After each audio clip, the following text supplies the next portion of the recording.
Bonjour à tous, je m'appelle Cyril Callio et je viens représenter la Fédération de recherche CNRS FEDESOL, qui est dirigée par Christophe Ménézo, qui a été créée en 2011, d'ailleurs par des gens dans cette salle, Daniel Linco, Daniel Escudier, Monsieur Slaoui aussi, et qui a été supportée notamment par le pôle de compétitivité d'Herbie, dont Monsieur Joffre est ici représentant. Donc cette fédération de recherche sur l'énergie solaire a pour objectif de regrouper les compétences, mutualiser les connaissances et coordonner des recherches multidisciplinaires et complémentaires. C'est un espace d'échange constitué de chercheurs, de doctorants, de post-doctorants, issus de 33 laboratoires français qui partagent et produisent des connaissances, de nouvelles connaissances. Aussi, des moyens d'essai sont favorisés à l'usage par ce type de fédération, ainsi que des plateformes et des prototypes dans les laboratoires. La fédération, de par son caractère multidisciplinaire, entretient de nombreux liens avec les réseaux thématiques de recherche nationaux et internationaux. Chaque année, nous organisons les GINES, les Journées nationales de l'énergie solaire, de 3 jours, qui réunit environ une centaine de participants. Et puis, chaque année aussi, des journées thématiques d'Axe sont organisées, ainsi que des webinaires donc en distanciel, plus flexibles et plus fréquents. Donc, cette fédération de recherche regroupe 4 axes principaux et un axe transversal. Donc, le premier axe principal, c'est l'axe bâtiment et ville solaire, qui a pour objectif de favoriser l'accessibilité à la ressource en valorisant les espaces urbains pour la production de chaleur et d'électricité. Donc, les problématiques scientifiques sont alors liées à l'intégration de composants solaires sur les bâtiments et de leur déploiement à l'échelle des territoires urbains. Les recherches menées dans l'axe solaire à concentration visent à réduire le rendement et réduire les coûts de ces centrales à haute température qui produisent de la chaleur pour l'industrie, de l'électricité par voie thermodynamique, des carburants de synthèse par voie thermochimique, par pyrolyse ou gazéification.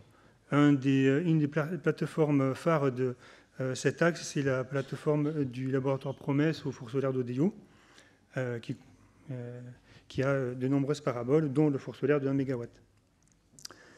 Les problématiques scientifiques dans cet axe concernent les propriétés des matériaux et leur tenue à haute température, les transferts couplés de chaleur de matière dans les composants et le contrôle et le pilotage de ces centrales. L'axe photoprocédé regroupe donc des équipes multidisciplinaires dont l'objectif est de maîtriser des procédés photoréactifs solaires pour la production de molécules organiques, de biomasse algale, des biocarburants et pour dépolluer l'eau et les effluents. L'originalité de cet axe réside dans sa communauté pluridisciplinaire qui développe des modèles de connaissances multi-échelles. Et elle regroupe aussi 3 plateformes expérimentales, une à Saint-Nazaire, à Algosoulis, une à Clermont-Ferrand, Pavin-Solaire et une autre dans le laboratoire Promesse à Perpignan. Pour l'axe stockage, il regroupe les recherches sur la gestion de la variabilité de la ressource solaire pour équilibrer la fourniture d'énergie en fonction de la demande. Et donc l'intégration de ces systèmes de stockage sont à réaliser dès la conception. Alors c'est des systèmes de stockage thermique, de chaleur sensible ou latent, par absorption ou adsorption ou thermochimique. Et ils doivent répondre à 3 problématiques. L'une qui est la problématique énergétique, de température opératoire, de densité énergétique, de puissance volumique. L'autre économique, le coût, la durée de vie, la complexité. Et enfin, l'impact environnemental de ce stockage, pour sécuriser la production, s'assurer la disponibilité du matériau, sa recyclabilité, de son coût énergétique et de son empreinte carbone.